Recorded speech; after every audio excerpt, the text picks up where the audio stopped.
नमस्कार दोस्तों, स्वागत है हमारे YouTube चैनल पे। मैं हूं रजनीश चंद्रा। पिछले वीडियो में हांगकांग आंदोलन पर चर्चा किया था, जो कि मैंने स्पष्ट नहीं हो पाया था। उसको स्पष्ट करते हुए मैं आज की वीडियो में हांगकांग की ऑटोनॉमी पर पड़ रही प्रभाव के साथ साथ एक न्यूज़ भी कवर करना चाहूँगा, जो कि आप देख रहे होंगे। एक हिंदू का न्यूज़ है और इसके साथ मैंने एक चर्चा भी करूँगा कि आखिर क्यों ऐसा लॉ पारित किया जा रहा है चाइना के द्वारा। तो दोस्तों, इस ऑटोनॉमी के बारे में जानने के लिए, आखिर ऑटोनॉमी क्या होती है। ऑटोनॉमी होती है अपनी खुद का डिसीजन ले सकता है। जो भी अपना खुद का डिसीजन ले सकता है वो ऑटोनॉमी प्राप्त होता है। हांगकांग की अपना ऑटोनॉमी है जो कि उसको प्राप्त है। इसको छीनने की कोशिश चाइना कर रहा है। देखिए, इसके पहले कुछ हिस्ट्री है, उसके बारे में हम जानेंगे। इसके पीछे हिस्ट्री क्या है, इसके पहले इतिहास क्या है। ठीक है दोस्तों, इसके पहले इतिहास क्या है ये जानने की मैं कोशिश करूंगा कि आखिर ये इतिहास क्या है। जब ब्रिटेन और चाइना के साथ दो अफीम युद्ध हुए थे। पहला अफीम युद्ध हुआ था 1842 को। पहला कब हुआ था? 1842 को। और सेकेंड हुआ था 1860 को, जो कि दो अफीम युद्ध हुए थे। इसके बाद ब्रिटेन ने हांगकांग पे कब्जा कर लिया था। उसके आसपास के छोटे मोटे राज्यों को भी उन्होंने कब्जा कर लिया था, पट्टे पर ले लिया था। तो दोस्तों, क्या हुआ था कि जब चाइना को ब्रिटेन ने सौंपा, उसके बाद उसके साथ एक डील साइन हुआ था दोस्तों। उसके डील जो साइन हुआ था चाइना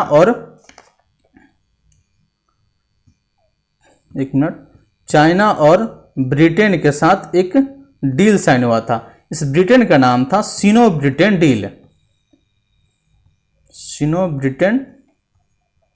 डील। और यह कब सौंपा गया था चाइना को? हांगकांग को जो सौंपा गया था ब्रिटेन के द्वारा, यह हांगकांग को सौंपा गया था 1 जुलाई 1994 को। ब्रिटेन ने चाइना को सौंपा था, यह करके सौंपा था ये तो आपका हिस्सा रहेगा, परंतु ये आपके हिस्सों की तरह अलग ट्रीट करेगा, ना कि आपके हिस्से की तरह ट्रीट करेगा। मतलब जैसे कि आपका जो देश है, आपकी जो राज्य है, वो उसके हिस्से की तरह ये ट्रीट नहीं करेगा। इसका एक स्पेशल एडमिनिस्ट्रेटिव रीजन होगा। स्पेशल एडमिनिस्ट्रेटिव रीजन क्या होगा? स्पेशल एडमिनिस्ट्रेटिव रीजन क्या होता है दोस्तों, ये बताना चाहूंगा आपको। SAR होता है। SAR मीन्स क्या होता है? ये अपना खुद का डिसीजन, अपना खुद का ये काम करती है। ये हांगकांग स्पेशल, इसका होता है स्पेशल एडमिनिस्ट्रेटिव रीजन। दोस्तों, यह एक अलग तरह के कार्य करती है। और इसके साथ जब सिनो ब्रिटेन डील हुआ था, उसमें स्पष्ट तौर पे कहा दिया गया था कि ये आपका हिस्सा तो रहेगा, लेकिन इसके साथ साथ अगले 50 वर्षों तक हांगकांग की जो ऑटोनॉमी होगी, इसमें कोई परिवर्तन नहीं किया जाएगा। और यहाँ तक भी कह दिया गया था कि ये जो आपका सिस्टम होगा, ये आपकी सिस्टम से अलग कार्य करेगी। और इसी में चाइना ने नए नए हथकंडे अपना रहे हैं इसको, ऑटोनॉमी को इसका समाप्त करने के लिए। तो इसीलिए दोस्तों, इसका क्या होगा, स्पेशल तौर पे जो काम करती है एडमिनिस्ट्रेटिव इश्यू को हम लोग क्या कहते हैं, आप जानते होंगे कि वन कंट्री टू सिस्टम के तौर पे कहा जाता है। ये चाइना को 1 कंट्री 2 सिस्टम, इसका सिस्टम, आपका सिस्टम तो रहेगा, लेकिन आपका हांगकांग का जो सिस्टम होगा उस पर कार्य नहीं करेगा। देखिए, हांगकांग में जो कौन कौन सी जो सिस्टम अलग कार्य करती है उसके बारे में कुछ जानते हैं। इसका पहला क्या है? डिफेंस के मामले में सेकेंड है एक्सटर्नल अफेयर को मामले को छोड़कर, ये दोनों को छोड़कर हांगकांग जो है अपना खुद का डिसीजन ले सकता है। इसे अपना स्वायत्तता प्राप्त है, ये अपना ऑटोनॉमी प्राप्त है। जिसको ऑटोनॉमी क्या क्या प्राप्त है, ये दोनों छोड़कर ऑटोनॉमी क्या प्राप्त है? जो खुद का डिसीजन ले सकता है। देखिए दोस्तों, इसका खुद का डिसीजन क्या है? पहला जो है इसका ऑटोनॉमी क्या है, इसी पे समझा देते हैं दोस्तों। सॉरी, क्योंकि ऑटोनॉमी इस पे बताते हैं। इसके ऑटोनॉमी क्या है? इसके ऑटोनॉमी है, पहला देखिए क्या है, पहला है फ्रीडम ऑफ स्पीच, ठीक है, बोलने की आज़ादी।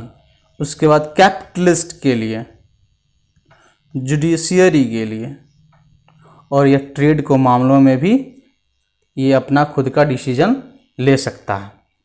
ये आपका डिसीजन और ये फ्रीडम ऑफ डिसीजन है कि ये आप अपना खुद का डिसीजन ले सकता है। इस पे क्यों, किस तरह यह ऑटोनॉमी पे हावी हो रहा है चाइना, इसको हम समझे। और आगे देखिए क्या होता है। आखिर देखिए दोस्तों, आप क्वेश्चन पूछेंगे आखिर क्यों, आप क्वेश्चन पूछ सकते हैं आखिर क्यों हांगकांग की जो ऑटोनॉमी में चाइना जो इंटरफेयर कर रहा है, आखिर क्यों कर रहा है ना। तो बताते हैं दोस्तों, हांगकांग की जो पार्लियामेंट है, जो हांगकांग की जो सांसद हैं, जो अपने डिसीजन लेने के लिए आज़ादी है, क्योंकि अपना डिसीजन वो खुद ले सकता है, इसको ऑटोनॉमी के तहत आता है उसका। तो लेकिन कुछ समयों से देखा जा रहा होगा कि हांगकांग की जो पार्लियामेंट है चाइना की तरफ झुकाव दिख रही है।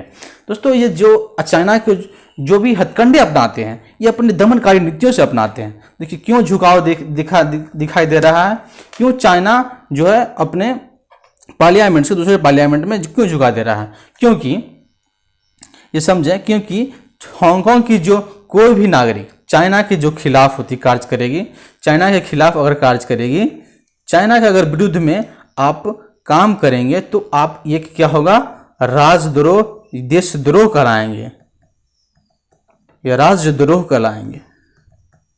ये दोनों आप करा सकते हैं।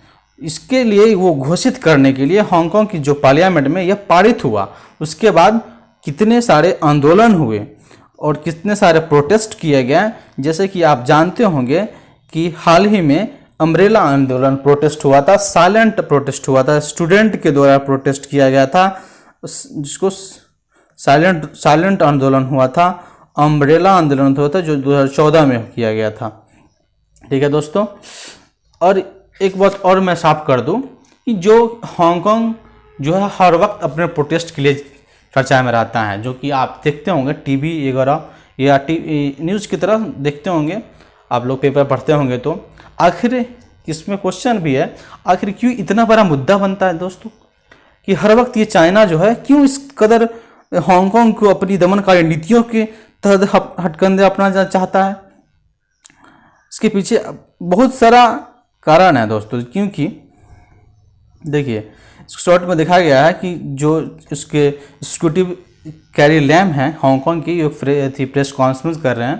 देखिए एक चाइना के द्वारा गवर्नमेंट ने एक लॉ पारित किया था, उसी के बारे में ये पेपर के माध्यम से बताना चाहूँगा। एक हिंदूज का न्यूज़ था, ये 30 जून का था, जो कि मैं बताना चाहूँगा। देखिए दोस्तों कि एक कानून लाना चाहता है हांगकांग के खिलाफ चाइना के गवर्नमेंट ने, या ये देखिए दोस्तों इस तरह स्लॉट में होगा, चाइना की कम्युनिस्ट पार्टी जो है वहाँ पे एक मीटिंग की गई और उसके बाद बताया गया कि एक लॉ लाना चाहता है चाइना। वो क्या लॉ लाना चाहता है कि अगर हांगकांग में अगर राजद्रोह, जिससे सिचुएशन हुआ, इसका राजद्रोह, अलगाववादी सेशन हुआ, ट्रेडिशन मतलब राजद्रोह, देशद्रोह, ये सब अगर करता है, चीन को अलग करने की बात करता है अगर हांगकांग, तो चाइना जो है क्या होगा, चाइना जो है अपना जो है एक पावर अप्लाई करना चाहती है, कहाँ पे, हांगकांग में अप्लाई करना चाहती है, और एक फोर्स लाना सक्षम ऐसा बनाया जा रहा है कि वो उस पर हावी हो, उस पर अपना फोर्स अप्लाई करे या उसमें पावर अप्लाई करे। दोस्तों आप पूछेंगे कि आखिर चाइना ऐसा लॉ क्यों लाना चाहता है ना। दोस्तों आप पूछना चाहेंगे कि आखिर ये चाइना जो है लॉ क्यों लाना चाहता है, क्योंकि देखिए दोस्तों ये उसके पीछे बहुत बड़ी साजिश है चाइना की। क्योंकि हांगकांग में जब भी प्रोटेस्ट होते हैं तो चाइना के खिलाफ होते हैं, चाइना के खिलाफ नारेबाजी होते हैं, उसके झंडे को जलाना, उसके राष्ट्रपति को पुतले जलाना। इसलिए अगर लॉ ला दिया जाए तो ये जो प्रोटेस्ट की जो एक नई तरह की जो हांगकांग अपना रहे हैं हथकंडे, उसको वो बंद कर सके, वो अपने दमनकारी नीतियों से चाइना जो है वो बंद कर सके। और एक बात और दोस्तों, अगर ये एक्ट पारित हो भी गया ना, तो क्या होगा, अगर प्रोटेस्ट कर रहे हो तो अगर इस पार्लियामेंट में अगर पारित हो गया तो क्या होगा, शूट एंड साइड का ऑर्डर मिल जाएगा और जितने प्रोटेस्ट कर रहे हैं स्टूडेंट्स, महिलाएं और अन्य नागरिक भी वहाँ पे मारे जाएंगे। देखिए दोस्तों, ये जो चाइना जो है ये बहुत बड़े दमनकारी नीतियों से देखते ही होंगे कि ये हर एक देशों के, छोटे या बड़े देशों को दबाने की कोशिश करता है अपने तरफ, अपने नए नए हथकंडे अपनाता है। लेकिन इस चाइना को जो है रियल कैरेक्टर हमारे दुनिया के सामने आने वाली है।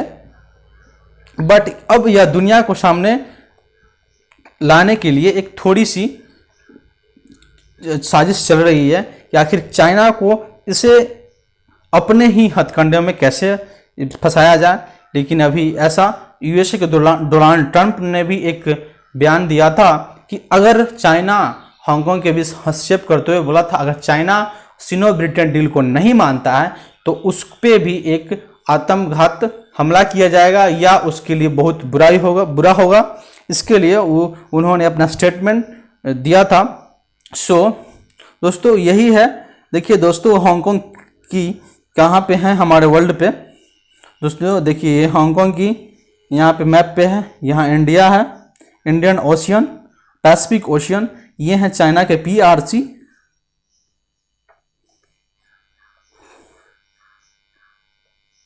पीपुल्स रिपब्लिक चाइना, इसको कहा जाते हैं PRC।